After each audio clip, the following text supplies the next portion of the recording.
I was sitting in my car, gripping the steering wheel so hard my knuckles turned white.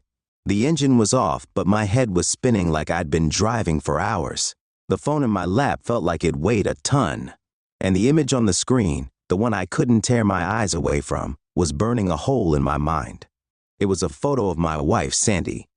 But it wasn't just any photo. She was in a dimly lit massage room, her lips locked with some guy, her massage therapist, apparently. His hands were all over her like he had every right to touch her that way. I got this from Jeff, a guy I knew from the gym. He happened to be staying at the same resort we were at this weekend and sent it over with a quick text. "Bro, I think you need to see this." I was numb, cold, like someone had pulled the plug on my body and drained every last bit of warmth out of me. We were here, at this spa, to fix things, to patch up the growing distance between us. I thought this trip would save us, save our marriage. And here she was, shoving a dagger into my back in the one place I thought we could heal. I flicked through the images again, each one worse than the last. Her smile, that look in her eyes, was the same one she used to give me before everything started falling apart. I didn't know whether to scream or break down right there in the car. But then, something shifted inside me. I wasn't going to yell. I wasn't going to cry. I wasn't going to let her get away with this. She thought she could hide it. Thought I wouldn't find out. But tonight, everything was going to come crashing down, and she wouldn't even see it coming. The plan started to form in my head like a fog lifting. I didn't confront her right away. No, that would have been too easy, too simple. I wanted her to feel it, to know what it's like to be blindsided, to have the ground ripped out from under her feet. I wanted her to suffer the same way I was suffering now, sitting alone in the dark, with nothing but a broken heart and a bottle of anger. So, I wiped the sweat off my palms, took a deep breath, and sent a message to a few of our friends, inviting them to dinner tonight at the hotel's restaurant. It was going to be a big night, I told them, full of surprises. And oh, I had one hell of a surprise planned. The rest of the day played out like some twisted game, and I had to act like I didn't already know how it was going to end. After I sent those texts to our friends, I walked back into the hotel like nothing had happened, like my entire world hadn't just shattered. Sandy was sitting by the pool, sipping on some cocktail, looking as carefree as ever. Her dark hair fell over her shoulders, her sunglasses perched perfectly on her nose. She smiled at me, and for a second, I almost believed her. Almost. "Hey, babe," she called out as I approached, patting the chair next to her. "How was your workout?" "Good," I lied, taking the seat. My muscles were tense, every fiber of my body screaming to confront her right then and there. But I didn't. Not yet. "You should really try the spa later," she said, swirling her drink around in the glass. "It's so relaxing. The staff here is amazing."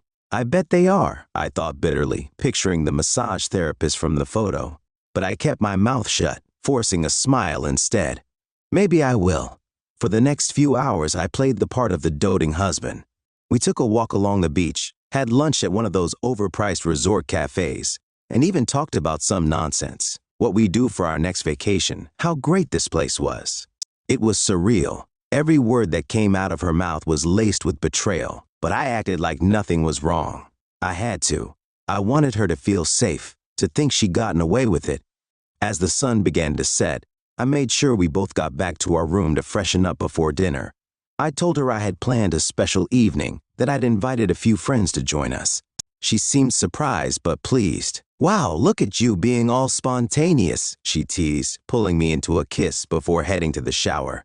I let her go, standing in the middle of our suite, staring at the closed bathroom door. My mind flashed back to the photos.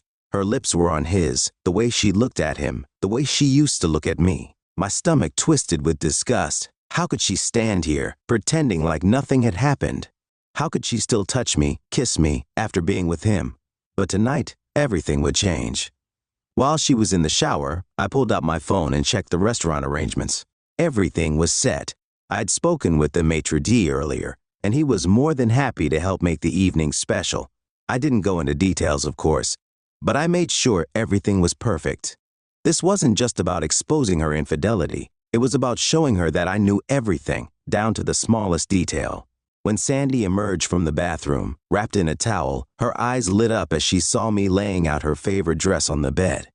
"You really went all out, huh?" she said with a grin. "Only the best for you," I replied, barely able to choke out the words. She took her time getting ready, humming to herself in front of the mirror while I sat on the edge of the bed, staring at the clock. Time seemed to stretch out forever, each minute feeling like an eternity. But I waited. I had to. Finally, we were ready. As we made our way down to the restaurant hand in hand, my heart pounded in my chest. I could feel the anger bubbling just beneath the surface, but I kept it in check. Not yet. Soon. The restaurant was dimly lit, with soft music playing in the background. Our friends were already seated at the table, laughing and chatting. They greeted us warmly, completely unaware of the storm that was about to break. I could see Sandy relax as she slipped into her seat, taking a sip of wine. "Cheers to a beautiful night," she said, raising her glass with a smile that didn't reach her eyes. I raised mine too, the bitterness almost too much to swallow. The dinner started out smooth, almost too smooth. The conversation flowed easily, laughter bouncing around the table as everyone caught up on life and shared stories. I barely heard any of it. My mind was on autopilot, nodding and smiling when necessary, but all the while, the knot in my stomach tightened with every passing minute. Sandy, sitting across from me, was in full charm mode. She was the perfect hostess, making jokes and asking questions, her hand occasionally brushing against mine as if everything was normal, as if she hadn't ripped my heart out and tossed it aside. Every time she touched me, I felt like recoiling, but I couldn't. Not yet. I watched her closely. The way she moved, the way she smiled. It all seemed so fake now. How long had she been hiding this side of her? How long had I been blind? My jaw clenched every time she glanced at her phone, probably checking for messages from him. The thought made my blood boil, but I forced myself to stay calm. "Matt, you're awfully quiet tonight," said our friend Jake, breaking into my thoughts. He was sitting next to his wife, Jenny, both of them oblivious to the tension I was trying to mask. "Something on your mind?" Sandy looked at me too, curious. Her eyes held no guilt, no shame, just concerned, like I was the one who was acting off. "Just thinking about how lucky I am," I said, my voice smooth and controlled. "To be here with all of you, to be here with her." Sandy blushed slightly, sipping her wine. "Aw, stop it. You're making me blush." I forced a smile. "I mean it." I leaned back, the plan swirling in my head. It was time to put it into motion. "Actually, I've got a surprise for you all." "Oh," Sandy raised an eyebrow, intrigued. "What kind of surprise?" I gestured toward the maitre d', who had been watching for my signal from the moment we sat down. He nodded and disappeared into the back of the restaurant. I could feel my heart thudding against my ribs, the adrenaline starting to kick in. This was it, the moment I'd been waiting for. "Oh, Matt, always full of surprises," Sandy said playfully, still completely unaware of what was about to happen. She leaned closer to our friends, grinning.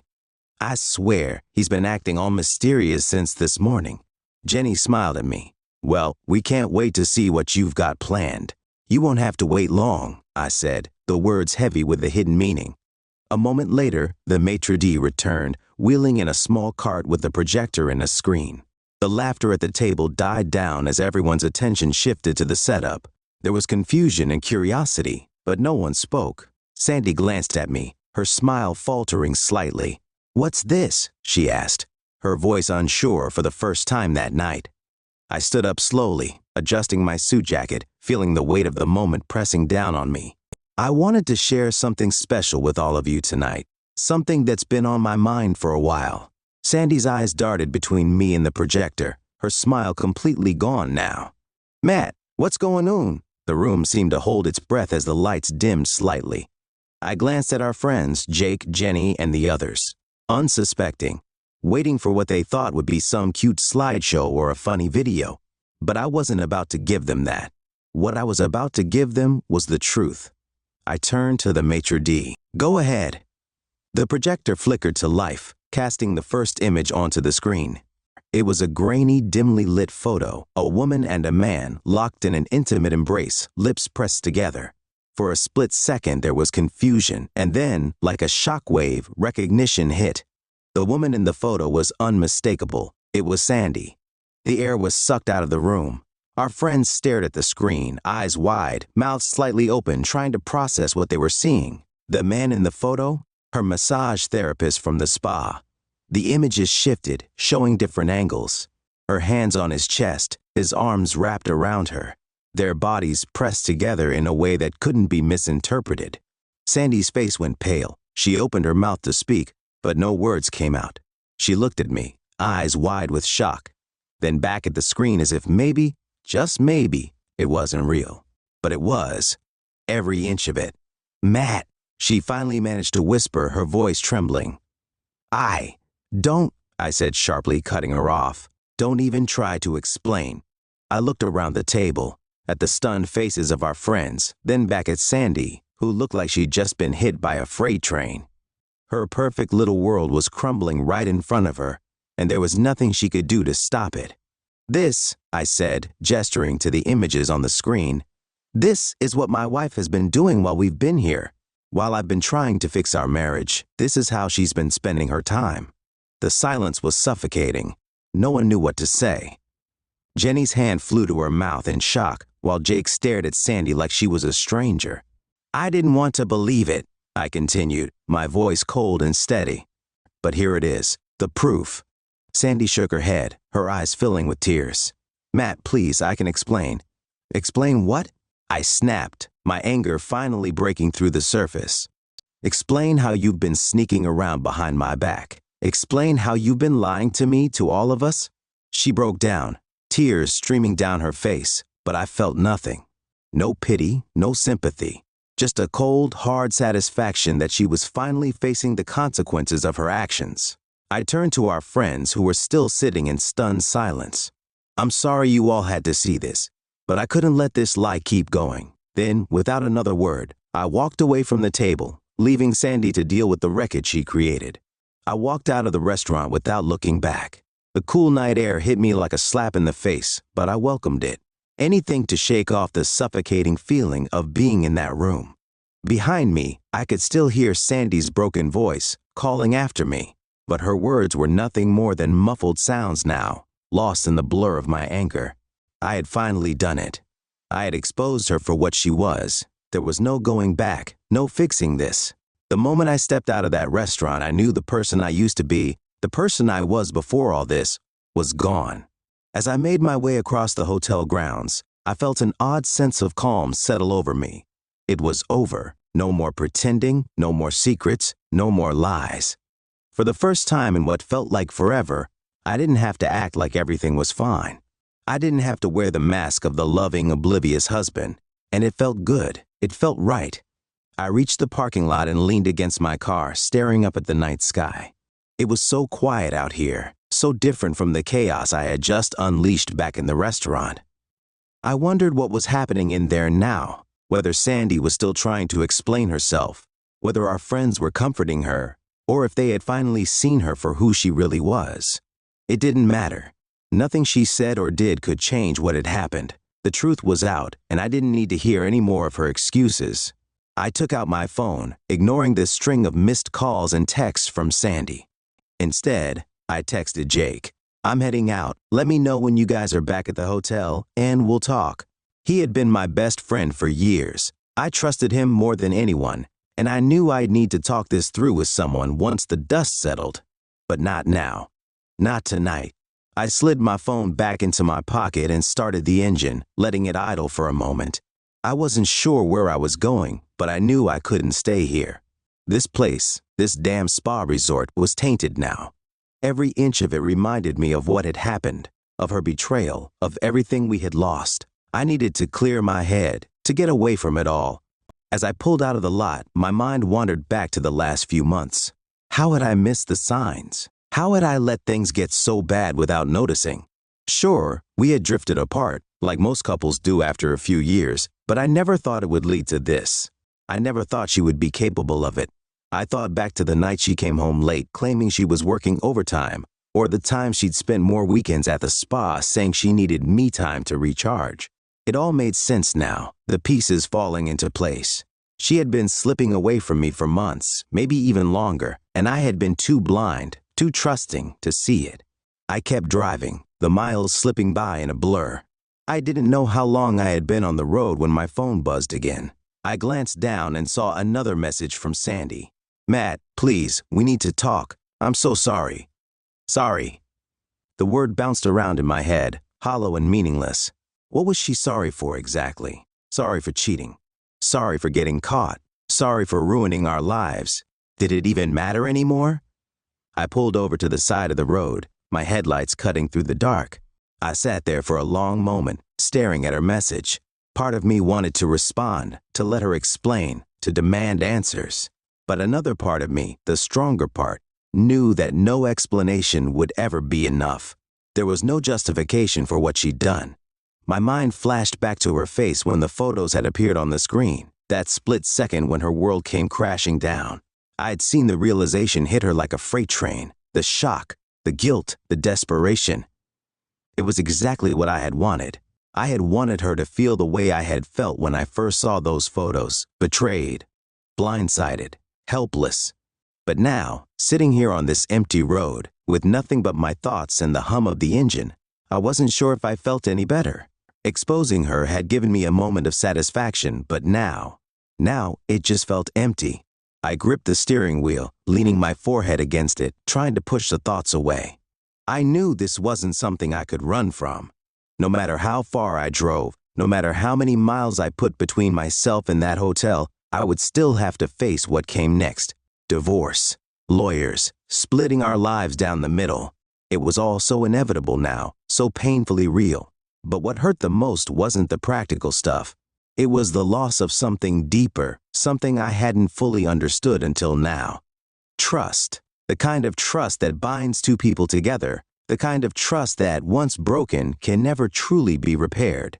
I sat there for what felt like hours, listening to the engine hum and staring out into the night. The weight of it all pressed down on me, heavier than anything I had ever felt. But at least now I knew the truth. At least now I didn't have to live in the dark anymore. With a heavy sigh, I turned the key and shut off the engine. For tonight, I had nowhere to go, nowhere to be. Tomorrow, I would figure out what came next.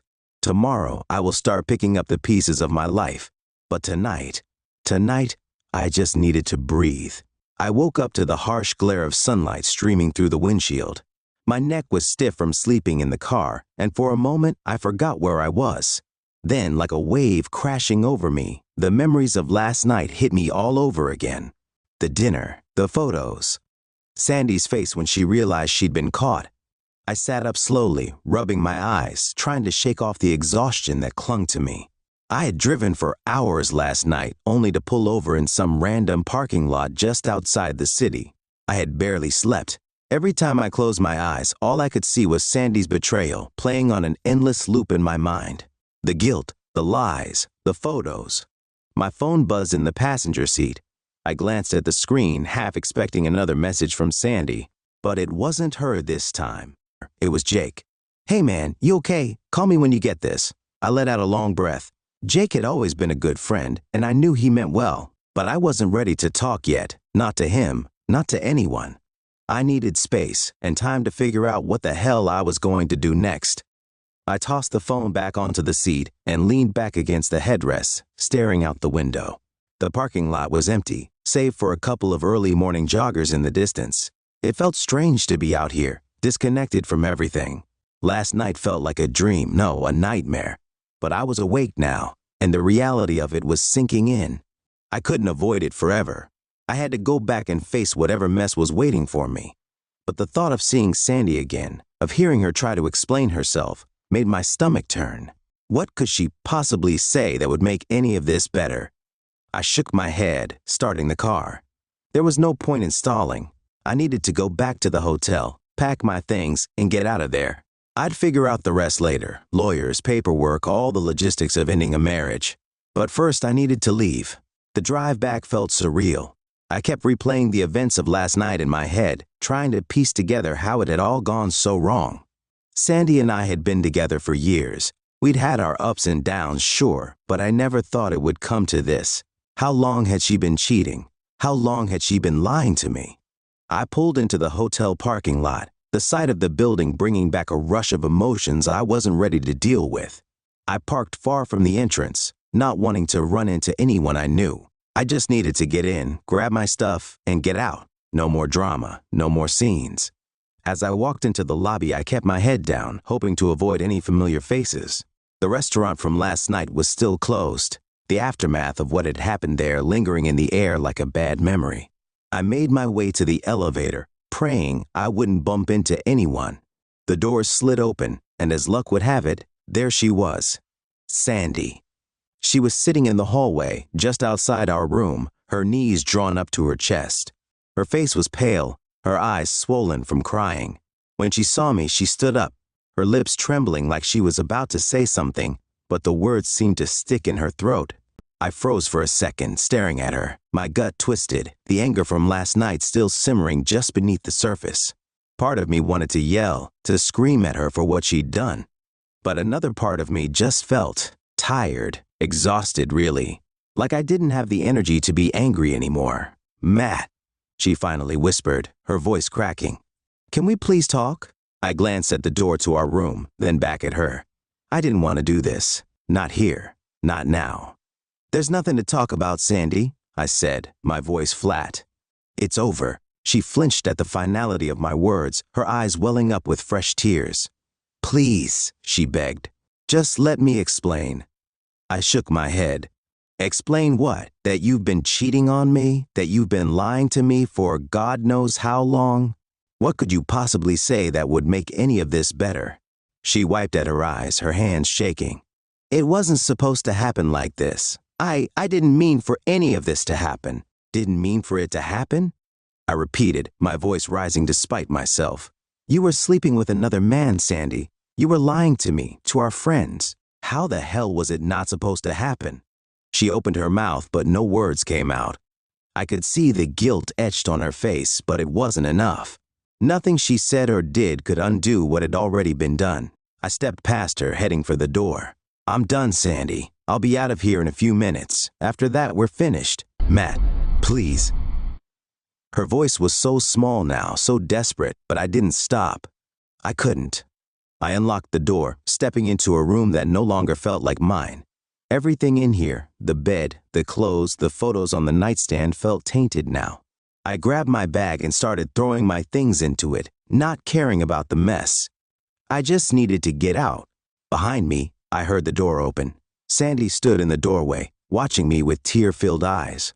"I know I messed up," she said softly. "I know I don't deserve anything from you right now, but please, I just want you to know that I'm sorry. I'm so sorry." I zipped up my bag and slung it over my shoulder. I turned to face her one last time, my heart heavy with everything I couldn't say. There was a time when her apology would have meant something, when I would have believed her and tried to work things out. But that time was long gone. "I loved you," I said quietly, the words hanging in the air between us. I really did. But that's not enough anymore. And with that, I walked past her, leaving the room and everything we had shared behind. The days that followed were a blur of paperwork, phone calls, and awkward conversations with friends and family. Word about what had happened at the restaurant spread fast, and before I knew it, people were reaching out, offering their support, their shock, their condolences. I hated it. I hated being the guy everyone felt sorry for, the guy whose wife cheated on him in such a public, humiliating way. I didn't want their pity. I just wanted to forget it ever happened. But forgetting wasn't as easy as I'd hoped. Everywhere I went, I saw reminders of Sandy, of our life together. Our apartment felt like a graveyard of memories, her clothes in the closet, her perfume on the dresser, the photos of us on the walls. Every little thing seemed to mock me, reminding me of what I had lost. One afternoon, as I was packing up some of her things, my phone buzzed again. Another text from Jake. "Hey, let's grab a drink later. You shouldn't be alone right now." I stared at the message, my thumb hovering over the reply button. Jake had been trying to reach out for days now, ever since the night at the restaurant. But I hadn't been ready to talk to him. I wasn't sure if I ever would be. But maybe he was right. Maybe I shouldn't be alone. "Sure," I typed back. "I'll meet you at 7. Later that evening, I found myself sitting across from Jake at a dimly lit bar, nursing a whiskey while he ordered another round. He had that look on his face, the one people get when they don't know what to say but feel like they should say something. Man, I still can't believe it, Jake said, shaking his head. When you showed those photos, none of us saw it coming. I took a sip of my drink, letting the burn of the alcohol settle in my chest. Yeah, well, neither did Ty. Jake leaned forward, his expression serious. You didn't deserve this, Matt. None of this is your fault. I know, I said, though I wasn't sure I believed it. There was still a part of me that wondered what I could have done differently, what I could have changed to stop things from falling apart. But then I remembered the photos, the lies, and I knew that no matter what I had done, it wouldn't have mattered. Sandy had made her choice. So what now? Jake asked, his voice low. What are you going to do? I shrugged, staring down at my glass. I don't know. Move on, I guess. Try to figure out what comes next. Jake nodded, raising his glass. Well, whatever happens, you're not doing it alone. We're all here for you.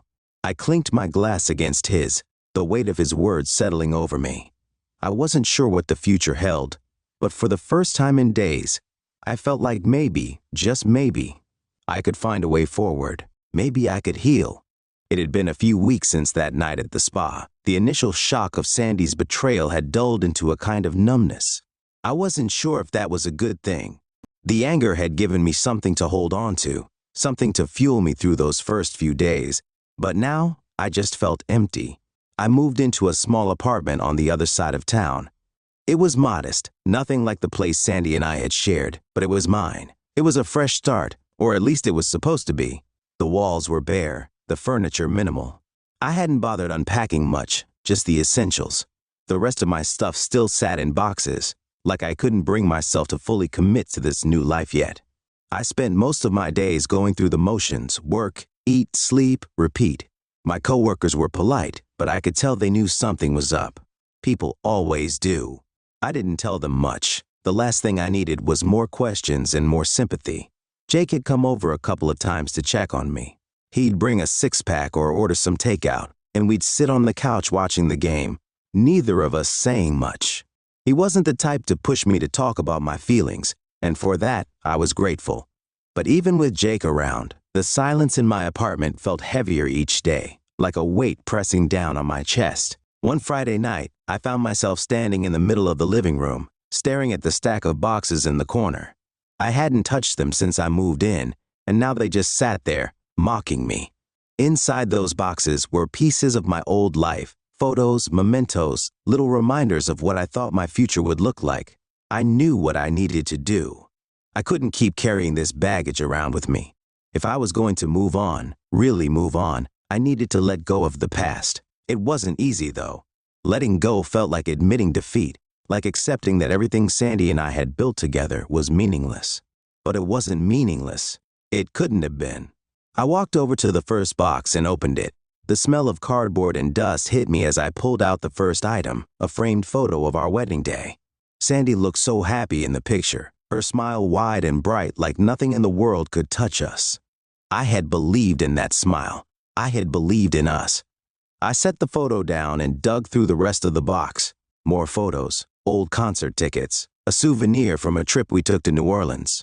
Each item felt like a small dagger twisting in my chest, a reminder of how things had once been, and how they could never be again. But as painful as it was, I knew I had to do this. I grabbed a trash bag and started throwing things in, photos, trinkets, pieces of a life that no longer existed. I worked through the boxes methodically, trying not to think too much, trying to shut off the part of my brain that still clung to the idea of us. By the time I was done, it was past midnight. I stood there in the empty living room, staring at the two trash bags filled with what was left of my marriage. It felt final, like I had taken the first real step toward closing this chapter of my life. I didn't sleep much that night.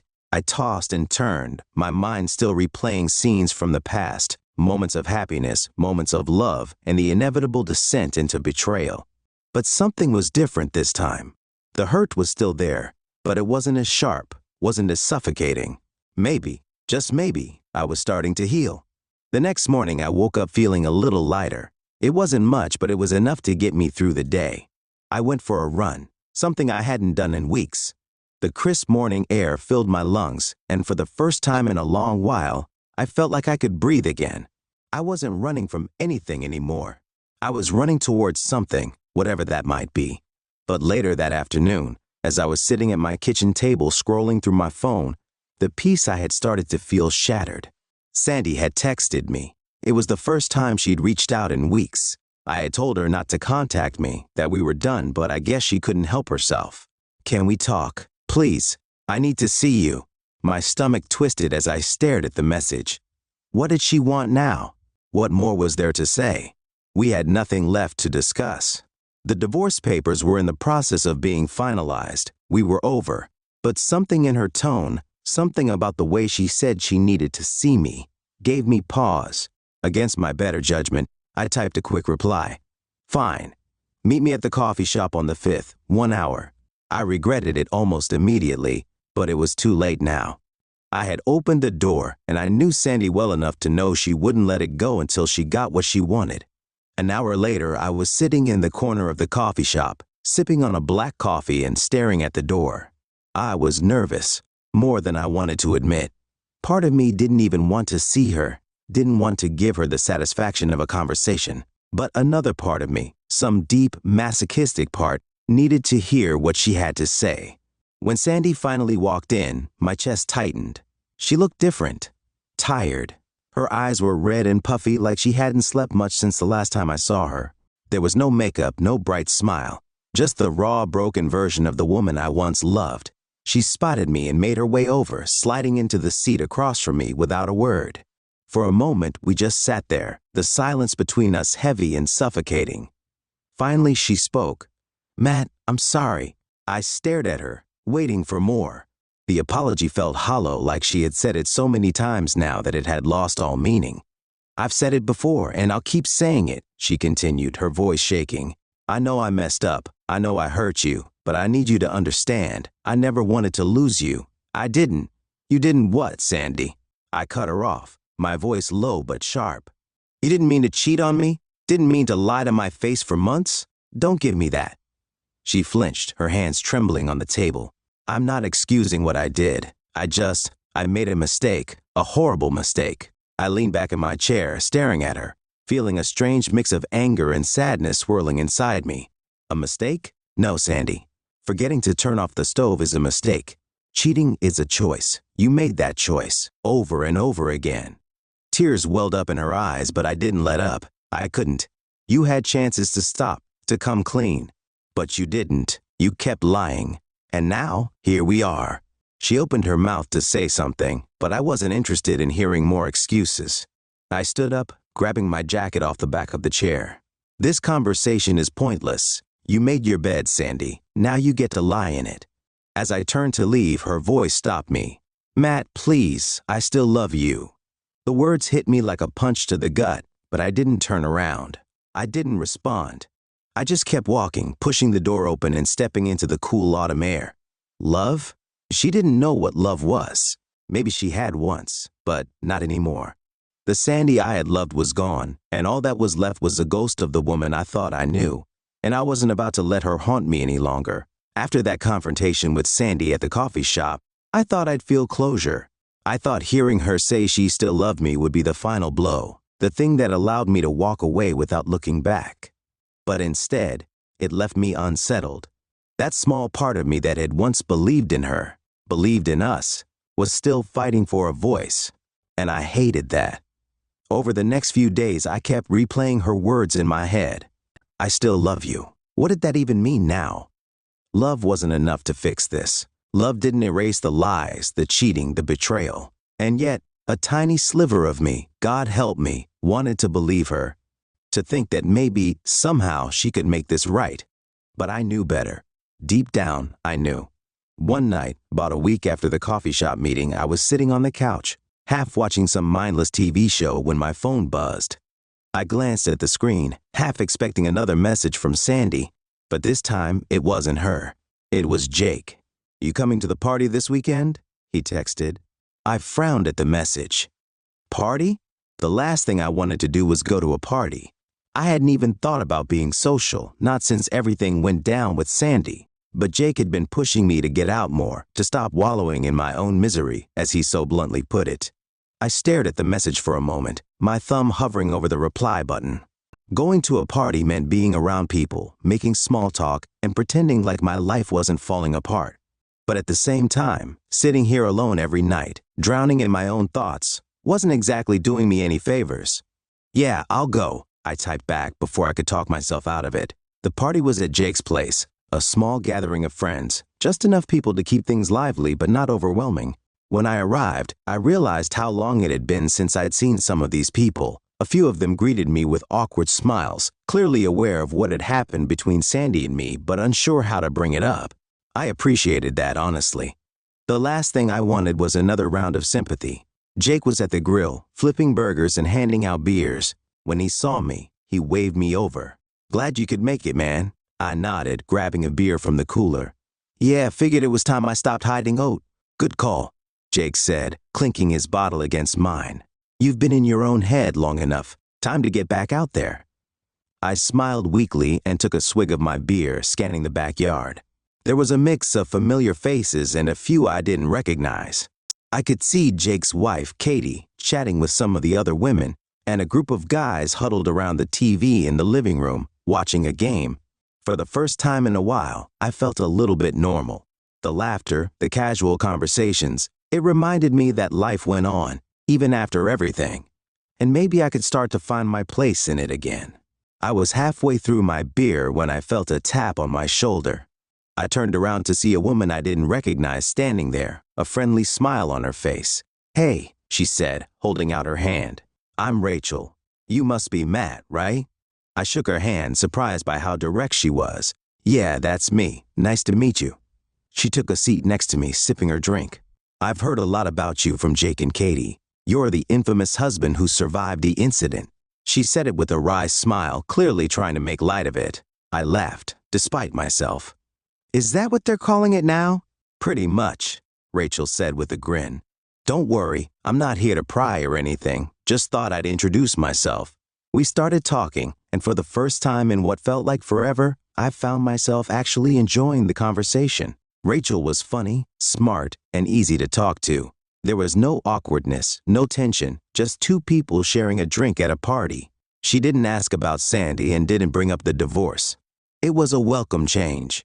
As the night went on, I found myself relaxing more and more. Maybe Jake had been right. Maybe I did need to get out of my own head and start living again. Rachel and I talked for a while longer, and when the party started winding down, she gave me her number. "Text me sometime," she said with a smile as she waved goodbye. I stood there for a moment, watching her walk away, feeling something I hadn't felt in a long time. Hope. Maybe this was the first step toward moving on. That hope didn't last long. The next day, I woke up feeling lighter, like maybe things were starting to shift for the better. But as the morning wore on, a nagging feeling crept in. It was subtle at first, just a whisper of doubt, a reminder that things weren't as simple as I wanted them to be. I couldn't stop thinking about Sandy. Despite everything, despite all the hurt and betrayal, she was still there in the back of my mind, lingering like a shadow. Rachel had been great, and for a brief moment, I had allowed myself to imagine what it might be like to start fresh with someone new. But the truth was, I wasn't ready. Not yet. Later that afternoon, I was going through some old emails, trying to organize my inbox, when I stumbled upon a message from Sandy. It was from a few months ago, back when things between us were still good, or at least, I thought they were. Reading it now, with the knowledge of what had happened since, felt like a punch to the gut. The email was short, just a few lines about how much she loved me, and how grateful she was for everything we had. At the time, I had believed every word. Now those same words felt hollow, like a lie she had been telling both of us. I sat there for a long time, staring at the screen, my heart heavy with all the emotions I had been trying to bury. I didn't want to think about her anymore. I didn't want to feel anything for her anymore. But no matter how hard I tried, I couldn't shut it off. In a moment of weakness, I picked up my phone and texted her. "We need to talk." I didn't know why I did it. Maybe I thought seeing her again would help me finally close this chapter for good. Maybe I wanted answers, something that could explain why she had thrown everything away. Her reply came almost immediately. "I'll come by later today. I wasn't sure if I was ready to see her again, but there was no turning back now. A few hours later, I heard a knock at the door. My heart raced as I opened it to find Sandy standing there, looking more put together than she had at the coffee shop. She stepped inside, her eyes scanning the apartment. "You've redecorated," she said, her voice soft, almost sad. "Had to make some changes," I replied, crossing my arms. "Couldn't keep living in the past." She nodded, biting her lip as she sat down on the couch. "I understand." We sat in silence for a moment, the tension between us thick and heavy. I wasn't sure where to start. There was so much I wanted to say, but none of it felt like enough. Finally, Sandy broke the silence. "I know you hate me, Matt, and I don't blame you. But I need you to know that I never meant for things to get this bad. I never wanted to hurt you." I shook my head, feeling the familiar sting of anger rise up again. "You didn't mean for things to get bad? Sandy, you chose to cheat. You chose to lie, over and over again. So don't stand there and tell me this wasn't your fault." Tears filled her eyes, but I wasn't moved by them. I had seen her cry too many times now to believe it meant anything. "I know," she whispered. "I know I messed up, and I know I can't undo any of it, but I still care about you. I don't know, I still love you." I laughed bitterly. "Love? You don't know the meaning of the word, Sandy." She flinched, her tears spilling over, but I didn't stop. I needed to get this out, to say everything I had been holding back for so long. "You destroyed us. You destroyed me. And for what? For some fling? Was it worth it?" She shook her head, sobbing now. "No, it wasn't. None of it was worth it. I was stupid and selfish, and I ruined everything. I know that. And I'm sorry." Her apology hung in the air, but it didn't change anything. It didn't erase the pain, the betrayal, the months of lies. I stood up, running a hand through my hair. "I can't do this anymore, Sandy. I can't keep going around in circles with you. It's over. We're over." She looked up at me, her face streaked with tears. "Is that really what you want?" I met her gaze, feeling the finality of my decision settle in. "Yes, that's what I want." For the first time, I felt like I meant it. Sandy stood up slowly, wiping her tears with the back of her hand. "Okay," she whispered, "if that's what you want." And just like that, she turned and walked out the door. As it clicked shut behind her, I stood there, feeling a strange mix of relief and sadness. But this time, the sadness didn't overwhelm me. This time, I felt something else, a glimmer of peace. Maybe, just maybe, I was finally free. In the days that followed, a strange sense of quiet settled over me. The kind of quiet that comes when you finally face what's been haunting you and realize you're still standing. The apartment felt emptier now that Sandy was gone for good, but in a way, that emptiness was comforting. It was mine. No more waiting for her to text, no more wondering if we'd ever fix things. There was nothing left to fix. I returned to my routine, but it felt different this time, lighter somehow. I wasn't constantly looking over my shoulder at what used to be. Work became a distraction that I actually welcomed. I dove into it early mornings, late nights. It was easier to focus on tasks, numbers, and meetings than to confront the pieces of my life that had crumbled. One afternoon, after a long day at the office, I was heading out to my car when Jake called. "Hey man, haven't heard from you in a bit. How's it going?" "I'm all right," I said, though it felt weird to admit. "Things are settling down." "Good to hear," Jake replied, though there was a pause like he wasn't quite sure if I meant it. "Listen, Katie and I are having a little get-together this weekend. Nothing big, just a few people over for drinks. You should come." I hesitated. A part of me still wasn't sure if I was ready to be around too many people, especially not if I'd be asked about Sandy. But then again, staying holed up in my apartment forever wasn't the answer either. "Yeah, okay, I'll be there," I said. "Great, see you Saturday." When the weekend rolled around, I found myself driving over to Jake and Katie's house, a slight knot of anxiety twisting in my gut. The last party at Jake's had been a turning point, meeting Rachel, and feeling like I could connect with someone new. But I wasn't sure if I was ready to dive back into that just yet. As I walked in, Jake greeted me with a beer, and the familiar noise of casual conversations filled the house. There was music, the sound of laughter, and the comforting hum of people who didn't have a million things weighing them down. Rachel was there too, sitting on the couch with a few other guests. When she spotted me, she smiled, and I felt a warmth spread through me. It was subtle, but it was there. "Hey, stranger," she said as I approached. "Didn't think you'd show up." I shrugged, taking a seat next to her. Figured it was time to get out of my own head. Rachel tilted her head, studying me. "And how's that going for you?" I took a sip of my beer, considering the question. Better. Still a work in progress, but better. We talked for a while, the conversation flowing easily. Rachel had a way of making things feel normal, of making me forget about all the crap I'd been carrying around. As the night went on, I found myself laughing at her jokes, enjoying the banter, and for the first time in a long while, I didn't feel the weight of everything that had happened with Sandy pressing down on me.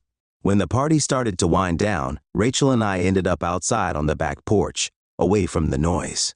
The cool evening air felt refreshing after the stuffiness of the house. "So," she said, leaning against the railing, "what's next for you?" I wasn't sure how to answer that. "What do you mean?" Rachel smiled. "You know, what's the plan? You've been through hell and back, but you seem like you're starting to move forward. What's the next step?" I stared out at the darkened yard, thinking. For so long, I hadn't allowed myself to think beyond the immediate aftermath of Sandy's betrayal. But now that she was really out of my life, the future felt like an open question. "I don't know," I admitted. "I guess I'm still figuring that out." Rachel nodded, her eyes soft as she looked at me. "That's fair. Just don't get stuck waiting for something to happen. Sometimes you have to make the next move yourself." I met her gaze, feeling a strange sense of understanding pass between us. She was right, of course. I couldn't just wait for life to fix itself. If I wanted to move on, really move on, I had to take the next step, whatever that looked like. The next morning, I woke up feeling strangely clear-headed. Maybe it was the conversation with Rachel. Maybe it was the fact that I was finally starting to accept that my life didn't have to revolve around what had happened with Sandy. Whatever it was, I felt a kind of resolve I hadn't felt in a long time. I knew what I needed to do. I spent the rest of the day packing up the last remnants of my old life. There wasn't much left, just a few things I hadn't been able to part with before. A box of photos, some old letters, things that used to mean something but now just felt like relics of a past I didn't want to carry with me anymore. Once everything was packed, I drove out to the old storage unit I had rented. It was small, tucked away in the back of a dusty lot. I hadn't been there in months, not since I first moved out of the house. But it felt like the right place to leave the final pieces of what used to be. As I opened the door to the unit, the musty smell of dust and disused hit me. Inside were the last few boxes of my life with Sandy, things we'd accumulated over the years but had no real use for anymore. It was strange to see it all sitting there, collecting dust, like it didn't belong to me anymore. I added the new box to the pile and stood there for a moment, staring at the collection of things that had once felt so important. But they weren't important anymore. With a deep breath, I shut the door and locked it behind me. This was the last goodbye, the final step in letting go of everything that had happened. As I drove away, I felt a kind of lightness I hadn't felt before. It wasn't happiness, exactly, but it was close. It was the feeling of moving on. That evening, I got back to my apartment and sat down at the kitchen table, looking at the empty space around me. It was mine now, no longer haunted by the past, no longer weighed down by what had been.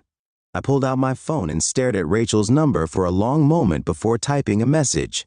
"You free for coffee tomorrow?"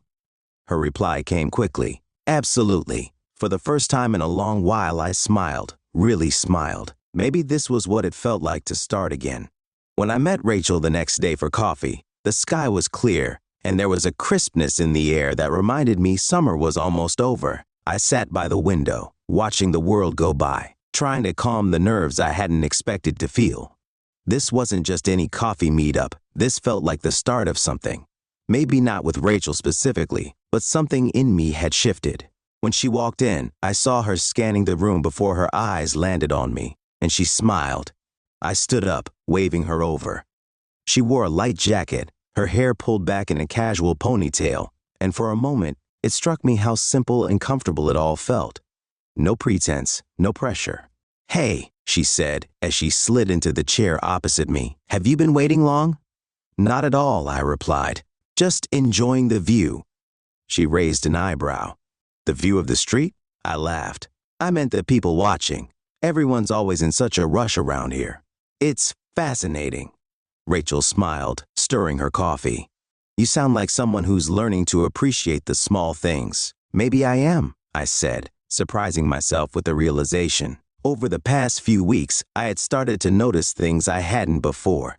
Things I used to take for granted when my life was so consumed by the drama with Sandy. It was like I had been walking through the fog for months, and now, little by little, the world was coming back into focus. We talked for a while, covering everything from work to weekend plans.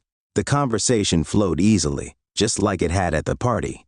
But this time, there was an undercurrent to it, a sense that we were both aware something more was developing. Rachel didn't push, and neither did I, but I could feel it. She was giving me space, letting me take the lead. As the coffee cups emptied and the cafe started to fill with a lunchtime crowd, I knew the moment was approaching. That moment where you either make a decision to move forward or let things fade away. I had been here before, with Sandy, with countless others, but this time felt different. This time, I wasn't jumping in to escape something. I was moving forward because I wanted to. Rachel finished her drink and glanced at me. So, what now? I looked out the window for a second, thinking, I'm not sure, but I'd like to find Oat. She smiled, her eyes warm. I'd like that too. We left the cafe, and as we walked down the street together, I felt a sense of ease settle over me. Maybe this was what it was supposed to feel like. Maybe, after everything, I was finally ready to start something new, with Rachel, or even just with myself. For the next few weeks, things with Rachel were simple, easy, and surprisingly normal. We went on a few more dates, had dinners that stretched late into the night, and shared more laughs than I'd had in months. I wasn't sure where it was going, but I wasn't in a rush to define it either. For the first time in a long while, I was letting things unfold naturally, without trying to control every outcome. But life has a funny way of reminding you that you're not always in charge. One evening, after a quiet dinner at Rachel's place, I was driving home when my phone buzzed in the cup holder. I glanced down, thinking it might be a message from her, but when I saw the name on the screen, my stomach dropped. Sandy. I pulled over to the side of the road, my hands gripping the steering wheel. I hadn't heard from her since our final conversation, the one where I told her it was over for good. I thought we'd left everything behind, but now, seeing her name flash on my screen, it was like the past had reached out and grabbed me by the throat. For a moment, I debated not opening the message. What could she possibly want now? Was she trying to crawl back into my life, or was this some desperate attempt to cling to what was already gone? Curiosity won out. I unlocked the phone and opened the message. Matt, I need to talk to you. It's important. Please. There it was. No explanation, no context. Just those few words that hung in the air like a bomb waiting to go off. My mind raced, cycling through all the possibilities. What could be so important? Was she regretting everything, trying to salvage what little was left? Or was this something else entirely? I stared at the message for what felt like an eternity, unsure of what to do. Part of me wanted to ignore it, to let her fade into the background where she belonged. But another part of me, a part I wasn't proud of, was still curious, still tied to the woman I had once loved. The woman I had once built a life with. Finally, I responded. What is it? I thought we were done. Her reply came almost immediately. Please, can we meet? I don't want to do this over text. I sat there, my heart pounding in my chest. I had a choice to make, whether to reopen that door or leave it firmly closed. I knew what I should do. I knew the smart move would be to block her number and move on. But after everything we'd been through, there was still something inside me that needed to know what she had to say. I typed a short reply before I could overthink it. Fine, tomorrow, 4 p.m., same coffee shop as last time. I hit send and immediately regretted it, but there was no turning back now. Tomorrow, I'd face Sandy one last time. Whatever this was about, it would be the final piece of the puzzle. I drove home, the weight of the message hanging over me like a dark cloud. Rachel called later that night, but I couldn't bring myself to tell her about Sandy's message. Not yet. I wasn't ready to drag her into this part of my past. Tomorrow, I'd find out what Sandy wanted. And after that, I could finally, really close the door on that chapter of my life. At least, that's what I told myself. The next day, I arrived at the coffee shop early. I wasn't sure why. I hated waiting. Maybe it was the lingering nerves, or maybe I just wanted to get it over with. Either way, I sat at a small corner table, watching the door as the minutes ticked by. Every time someone walked in, my heart jumped, but it was never Sandy. The clock hit 4 p.m., and still no sign of her. I considered leaving. What was I even doing here? I had told myself this was the final chapter, that after today I would have closure, but now that the moment was here, I wasn't sure I even cared anymore. Then the door opened, and there she was. Sandy walked in, looking different than I remembered. Her face was pale, her hair pulled back in a loose bun. She wore no makeup, and her eyes looked tired, almost hollow. For a brief second, I felt a pang of sympathy, but I quickly buried it. Whatever she had been through, it didn't erase what she had done to me. She spotted me and walked over, her steps tentative, as if she wasn't sure how I would react. I stayed seated, watching her approach. I wasn't going to give her the satisfaction of seeing me rattled. "Matt," she said softly as she sat down across from me. I didn't respond right away. I just looked at her, waiting for her to speak. The silence between us was thick, filled with the weight of everything unsaid. "I'm sorry for being late," she said, her voice shaky. "I almost didn't come." "I almost didn't either," I replied, my tone colder than I intended. "So, what is this about? What's so important?" She took a deep breath, her eyes darting down to the table before meeting mine again. "I don't even know where to start." "Try the truth," I said, leaning back in my chair. "That'd be a good place." Sandy flinched at my words but nodded. "You deserve that. After everything, you deserve the truth." She paused, collecting herself, and then she said it. "I'm pregnant, Matt." The words hit me like a freight train. I stared at her, trying to process what she had just said, but my brain refused to connect the dots. Pregnant? Sandy? Now? After everything? What? I finally stammered, feeling like the floor had been ripped out from under me. "You're pregnant?" She nodded, her eyes filling with tears. "I found out a few weeks ago. I didn't know how to tell you." A sickening feeling churned in my gut. "Is it mine?" Sandy's face crumpled, and she looked away, wiping at her tears. I don't know. The room felt like it was spinning. My mind raced back through everything that had happened between us. The betrayal, the lies, the affair with the massage therapist. And now this?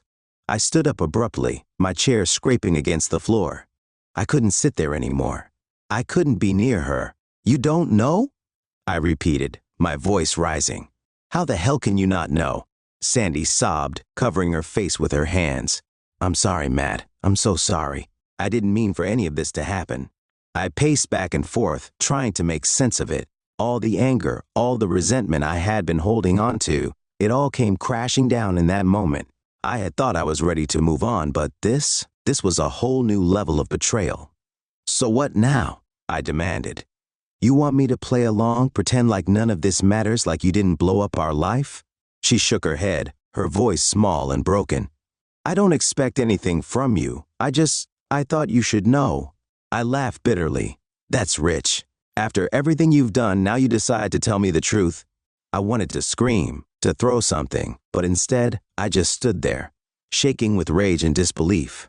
I had spent months trying to rebuild my life, trying to find some semblance of peace, and now she had dragged me back into the chaos. And for what? A pregnancy that might not even be mine? I couldn't do it. I wouldn't do it.